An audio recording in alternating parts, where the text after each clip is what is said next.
The assignment. From hell the bar was loud. Music thumped like a heartbeat and smoke danced under flickering neon lights. Jake Cross sat alone at a dirty table in the corner. His eyes, sharp and tired, watched the crowd without really seeing them. He had been a soldier once, now just a man with a cheap drink and expensive memories. He hated space stations, always noisy, always full of liars, drunks, and people who wanted something. Jake just wanted peace, but peace never lasted long. Tall man in a black coat walked straight to him, face hidden under a hood. Without asking, the man sat down.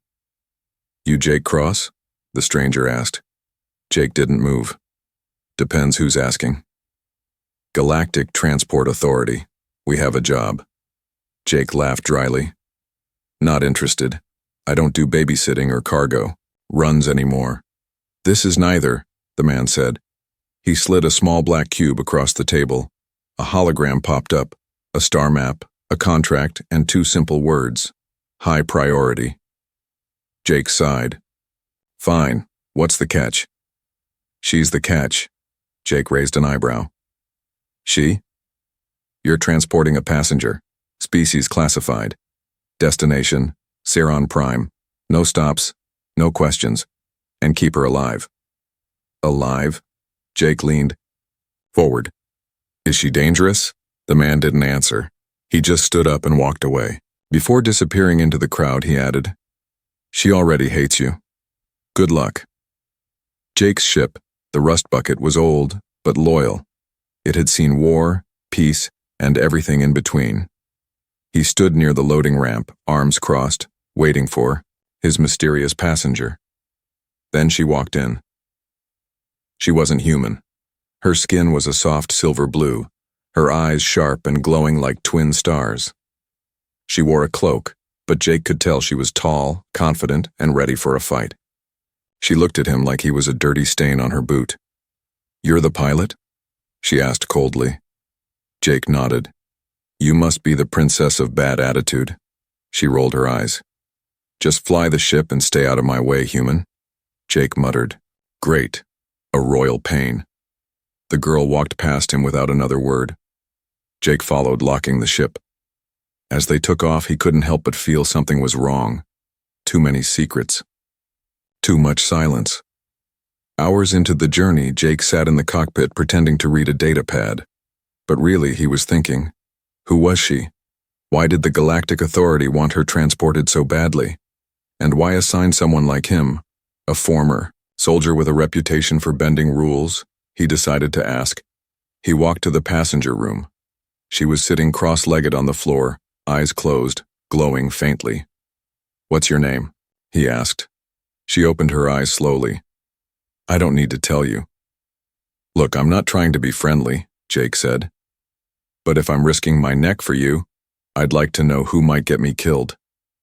"You won't be killed," she said calmly. "They'll come for me, not you." "That's supposed to make me feel better?" She stood up. "Your fear is your problem, not mine." Jake was about to argue, but suddenly, the ship jolted. Beep, beep, beep. Jake rushed back to the controls. A red warning flashed on the screen. Tracker detected. Unauthorized signal locking on. "What the hell?" he muttered. "Zira?" "Yes." Now he saw her name on the security log, stood behind him.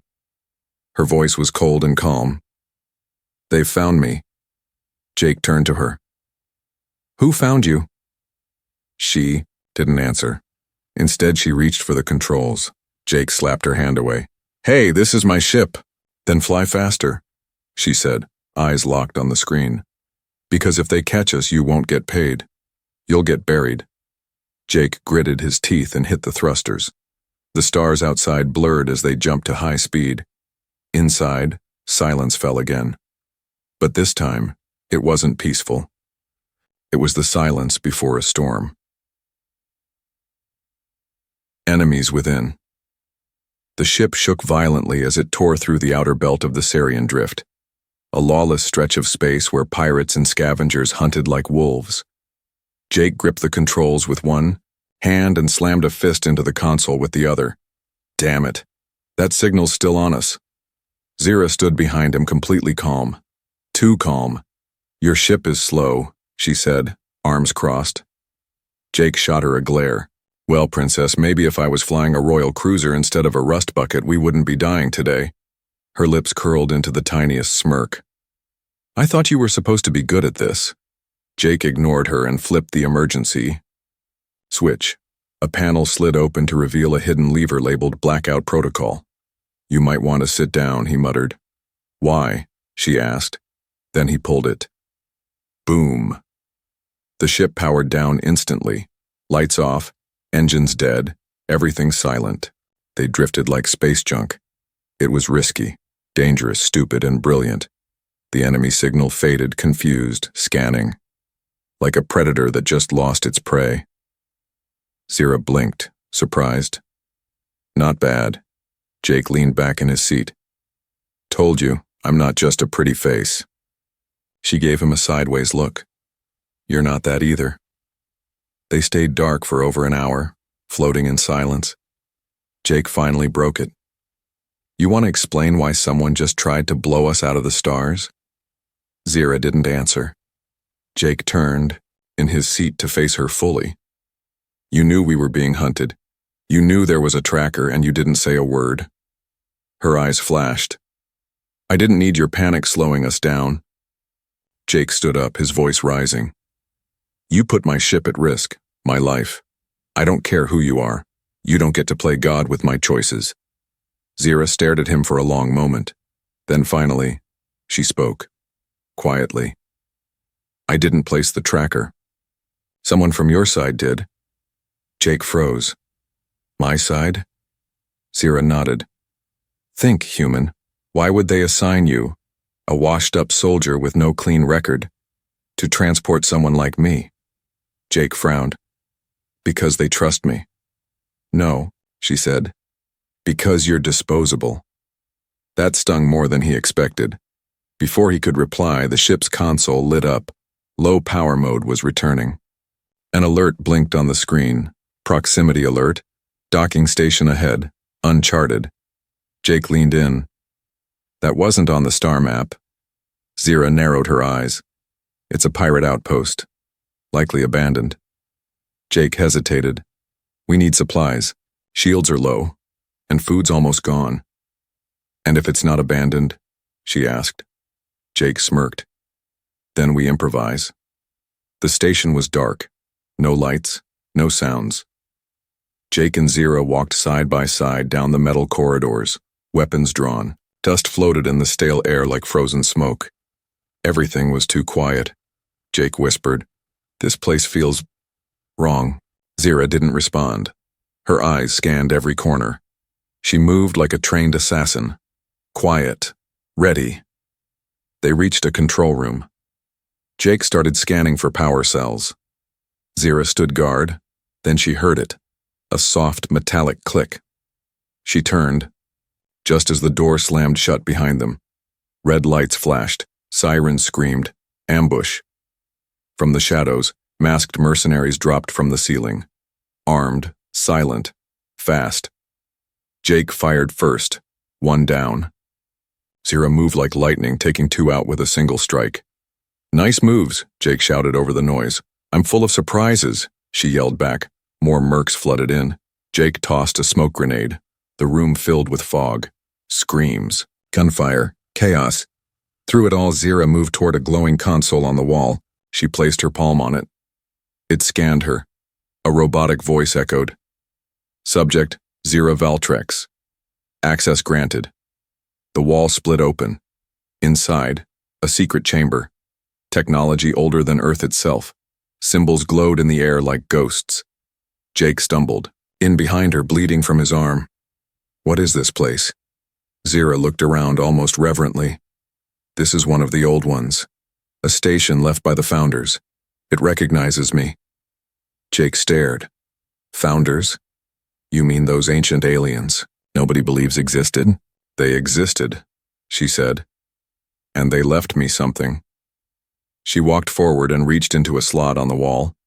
A small orb floated into her hand. It pulsed with light. Jake looked at it, confused. What is that?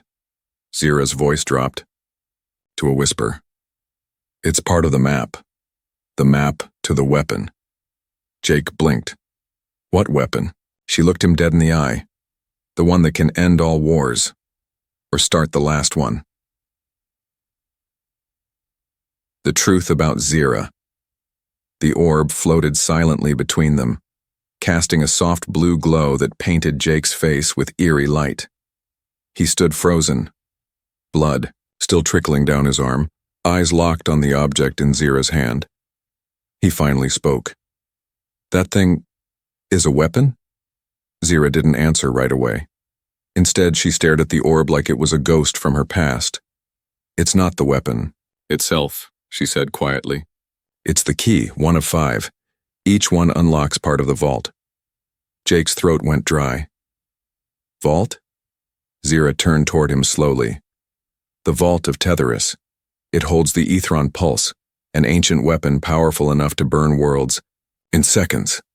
Jake stumbled back, almost tripping on loose wires. You've got to be kidding me. I never kid. Jake ran a hand through his hair. Okay, hold on. Why the hell do you have a key to a galaxy killer? You're what, 20? And how are you involved in something that old? Zira narrowed her eyes. Because I was born for it. Jake blinked. Come again? Zira stepped closer. I'm not just some spoiled alien girl running from politics, Jake. I'm genetically linked to the founders.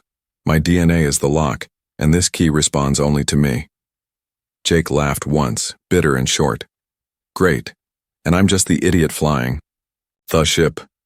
You're more than that, she said. Jake didn't like the way she said it, like she knew something he didn't. He glanced around the ancient control room. The lights were dim, but symbols glowed softly on the walls, patterns that made his brain itch just by looking at them. You said there are 5 keys, he muttered. So you're going to gather them and… What?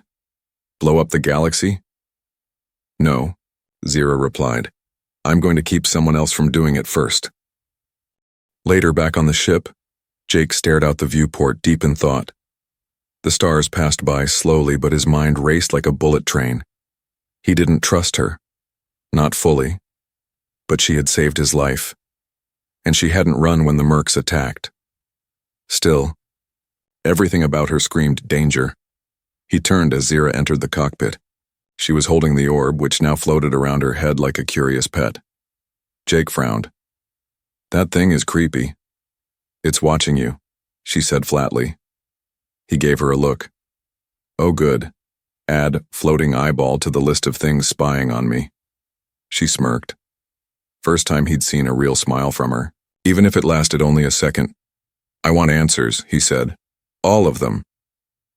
Zira nodded and sat down. Her tone changed, colder, distant. I was created, Jake, not born like you. My parents designed me. Part of a royal bloodline meant to activate the vault only if the war ever reached extinction level. War? Jake asked. She looked him dead in the eyes. Your people call it the human-Krelian conflict, but you don't know the real reason it started, do you?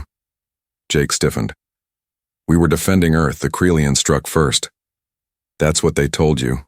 Truth is, both sides wanted the vault. Jake leaned back, stunned. You're saying this entire war was over an ancient weapon? Yes. A weapon that hasn't been activated in over 3,000 years. Until now. As tension thickened, the ship suddenly jolted. A warning blared across the screen. Incoming signal. Unmarked. Vessel-locking tractor beam, Jake swore and ran to the controls. How did they find us? We went dark. Zira's face hardened. They're not tracking the ship. Jake turned slowly toward her. They're tracking you.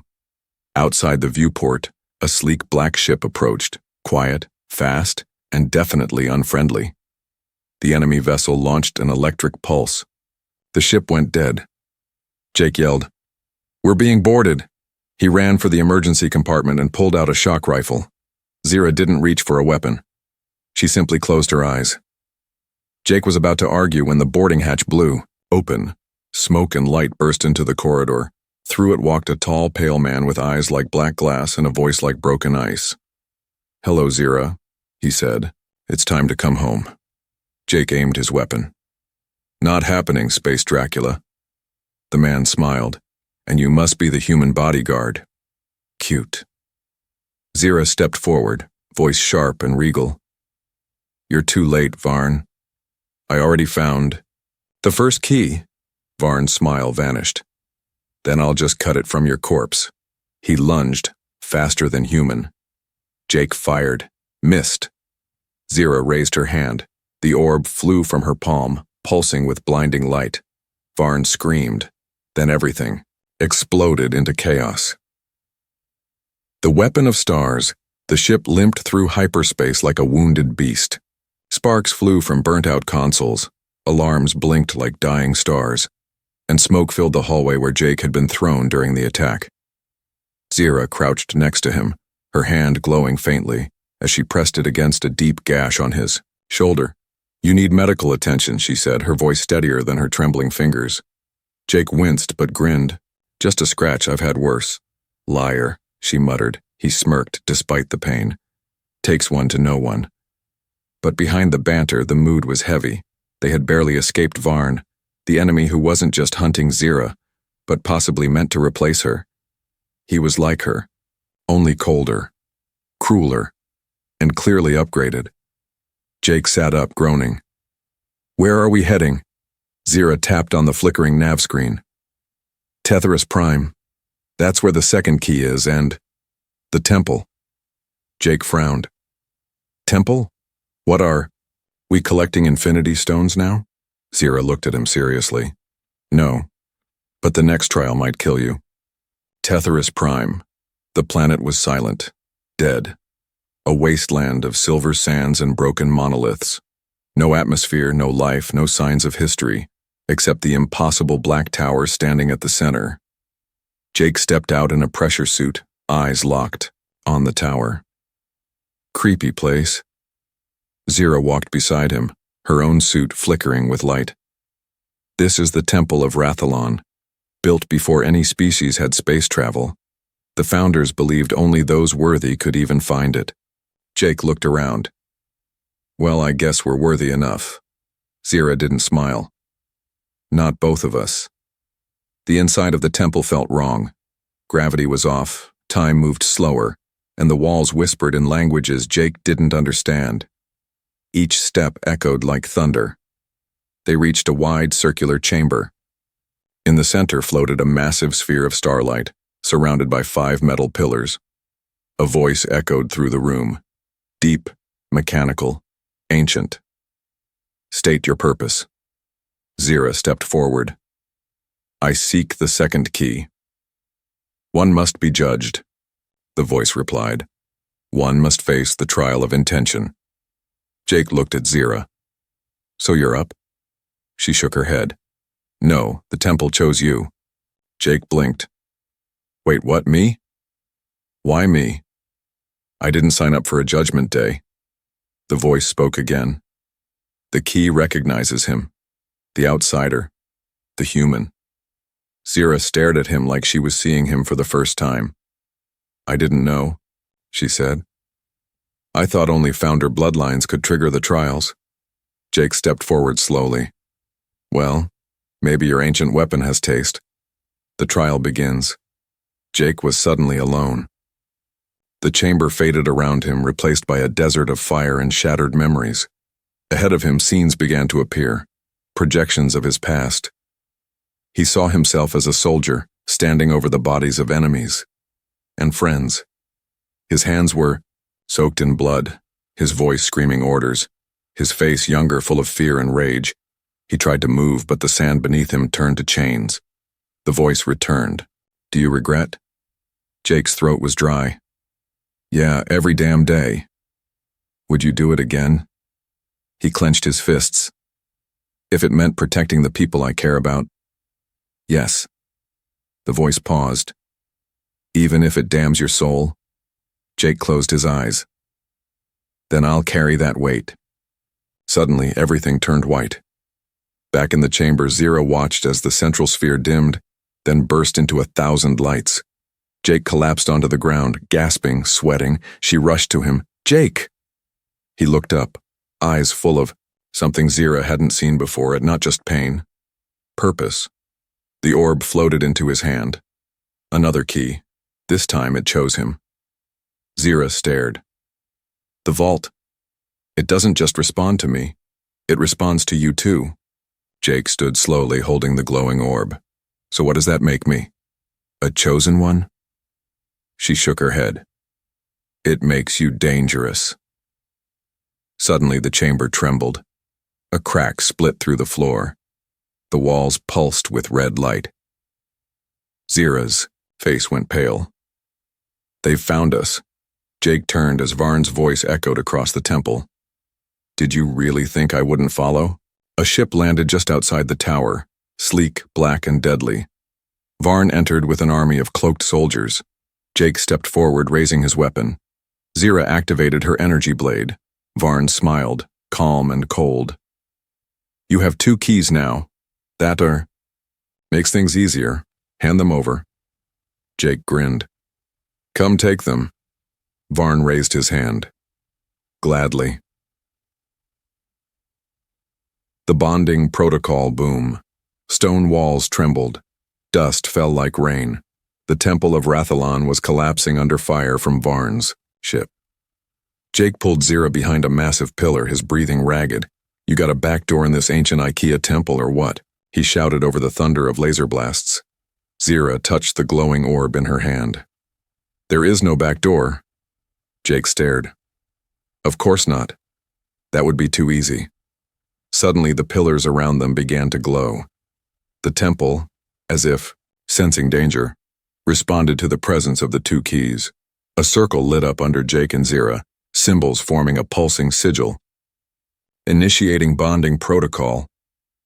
Jake squinted. That sounds like a software update I didn't agree to. Zira's eyes widened in realization. No, it's not a ritual. It's a merge, a mental link. Jake froze. Wait, like, you and me, mind-linked? Yes, she said. It's the only way to stabilize the vault key's energy and escape the temple's lockdown. Jake looked horrified. So you're saying, unless we become each other's personal Wi-Fi connection, we're gonna die? Basically. I hate this, he muttered. So do I, she replied. They stepped into the circle.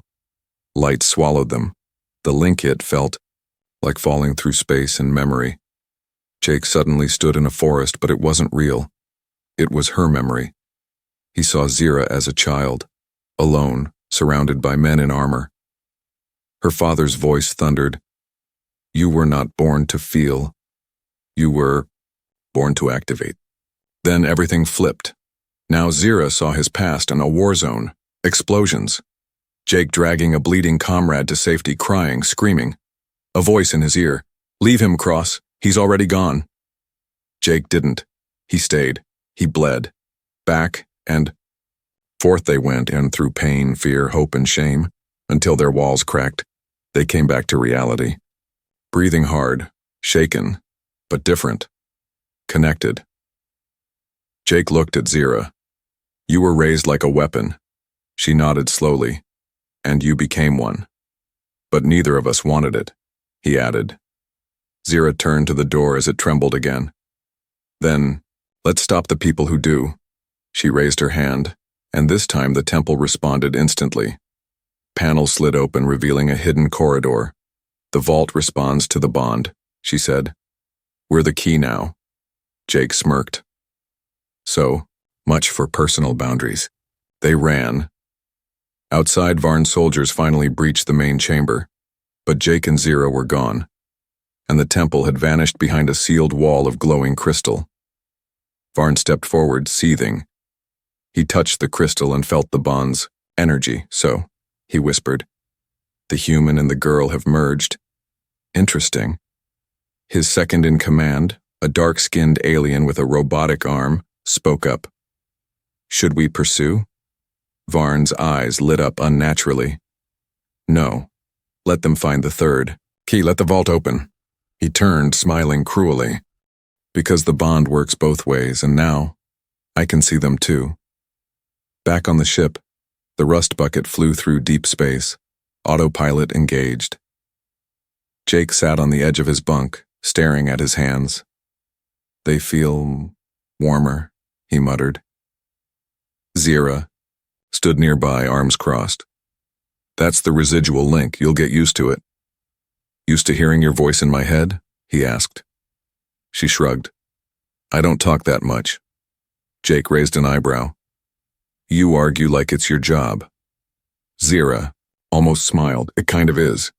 A moment of silence passed, heavy but no longer uncomfortable. Jake looked at her. So, what now? What's next? Zira's voice dropped. We find the third key, but it's not hidden in a temple. It's inside a person. Jake blinked. A person? Yes, she said. Someone who doesn't even know they're carrying it. Jake's eyes narrowed. Do we know them? Zira nodded slowly. They're human. Jake stood up, heart pounding. Then we're going back to Earth? Zira looked at him. Not Earth. Mars. Jake frowned. But Mars is a no-fly zone, she finished. Quarantined after the uprising. No one gets in or out. Jake sighed. Fantastic. Another suicide mission. Zira's eyes met his. Wouldn't be the first. Betrayals and battles. Mars wasn't dead. It just pretended to be. As the rust bucket broke through the upper atmosphere, Jake stared at the red planet below. Cracked deserts, ruined colonies, ghost cities that once promised paradise, all swallowed by sandstorms and silence. Zira stood beside him, her face lit by the flicker of Martian static storms. No signals, no broadcasts, no signs of life. Jake muttered. Just like the report said. Zira's eyes narrowed. And yet, I can feel the key. It's awake. Jake raised an eyebrow. What's it feel like? Like a heartbeat, she said. But buried, dying. Jake tried not to shiver. Great. Creepy. Love it. They landed near the ruins of Colony Theta 9, a failed outpost from the early terraforming days. The kind of place that made ghost stories out of real people, Aziz. They walked through the hollow shell of the colony. Jake's boots crunched over broken glass and scorched metal. Buildings stood like skeletons. Faded signs still read, Welcome home. Zira stopped suddenly. Her eyes flashed with panic. Jake turned. What is it? She whispered. He's here. Jake's hand went to his weapon. Varn? No, she said. The carrier. Before Jake could ask more, a voice echoed from the shadows. Well, didn't expect to see you again. Jake froze. That voice. He turned slowly and felt the bottom of his stomach drop. Out. It was Riley, his old squad mate, his best friend, the one he thought died in the Battle of Vega Rift. Riley? Jake's voice cracked. Riley stepped forward, face scarred, eyes too calm. You left me behind, Jake. Jake shook his head. No, you were gone. We searched for days. I was taken, Riley cut in, by the Krelian spies. I survived. Barely. Zira stepped forward cautiously. He's the carrier. Riley looked at her. So this is the alien girl you've been running around with. Cute. You always did have weird taste. Jake stepped between them. Wait. You're the person carrying the third key? I didn't know until recently, Riley said, lifting his shirt to reveal glowing lines across his ribs, ancient runes carved into flesh. Guess some things just grow inside you. Zira's voice was tense. We need the key, there's no time. Riley's smile vanished. You want to take it? Rip it out of me like some lab experiment? Jake raised his hands. No one's ripping anything. But they will, Riley snapped, because they're already here. The sky cracked with thunder. Ships, not one, dozens. Black, sleek, identical. Varn's fleet had arrived. The battle hit fast. Drones dropped from the ships, firing electric nets and plasma bolts. Jake and Riley took cover behind a collapsed colony wall, returning fire. Zira, meanwhile, sprinted toward the top of a comms. Tower, activating the temple orb in her hand. It pulsed violently, reacting to the proximity of the third key. Inside Riley. The two energies connected. The ground split open. From beneath the colony ruins, an ancient founder tech pillar rose. From the sand, with golden glowing humming with power, Varn descended. No army, no weapon, just him. He walked across the battlefield untouched. Calm, smiling. Zira stood in front of the pillar, breathing hard. "You can't activate it," she said. Varn's eyes gleamed. "No, but I don't have to." He raised his hand, and Riley screamed. His body convulsed. The markings on his skin burned bright. Jake ran to him. "What's happening?" Zira's voice cracked. "Varn's using the bond. You and I are linked, but he's linked to the keys. Through you. Through me." Jake turned on her. "You didn't tell me the link worked both ways." "I didn't." "No," she shouted. Jake grabbed Riley, trying to steady him. "Stay with me." But Riley's eyes turned black. Then, he stood up and punched Jake in the gut hard enough to knock him through a wall. Zira screamed. "Varn has taken control." Riley, or whatever was wearing Riley's body now, stepped forward. He spoke with two voices. "The vault will open soon, and I will be its master." Zira didn't hesitate. She activated the bonding energy and sent a pulse into the ground. The power surge broke Varn's grip, for now. Riley collapsed, unconscious. Jake crawled out of the rubble, blood on his lip. "Okay, ow, but we still have the key?" Zira nodded barely. "But at a cost. Now he knows where the next one is." Jake's voice was cold. "Then we get there first." She looked at him. "Jake, the fourth key isn't hidden on a planet." He wiped his face. "Where is it?" Zira's voice dropped to a whisper. "It's buried inside the vault itself." Jake froze. "But the vault can only be opened with all 5 keys." "I know," she said. Jake stared at her. "So how do we get a key that's locked inside a thing we can't open without already having it?" Zira looked at Riley, still unconscious, still dangerous, and then at Jake. "We're going to have to break the rules. A new beginning silence."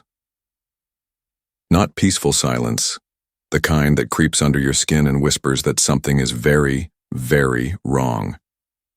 Jake stood at the edge of the founder vault, a massive structure shaped like an inverted pyramid suspended in the black void of space, spinning slowly like a forgotten god's tomb. It wasn't on any map. Didn't orbit any star.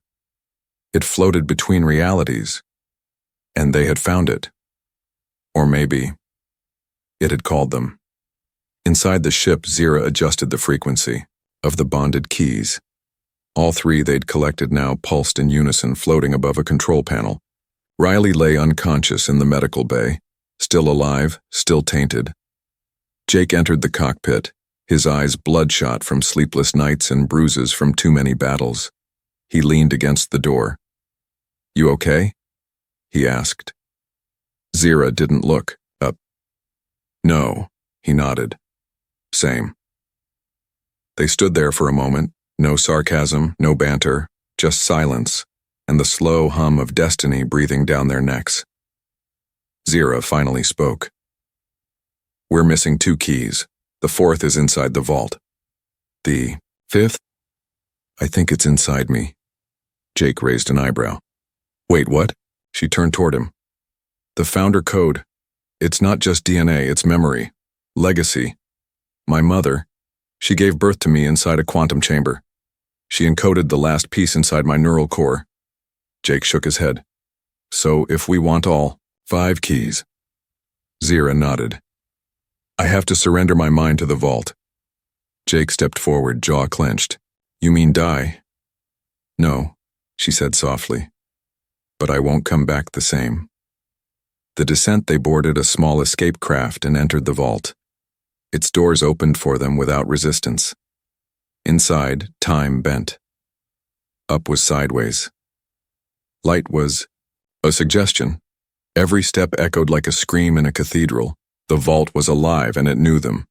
"Welcome," the voice said, not in sound, but in thought. Zira stepped forward, her breath fogging the air even though it wasn't cold. "I seek the final key." "Do you surrender your identity?"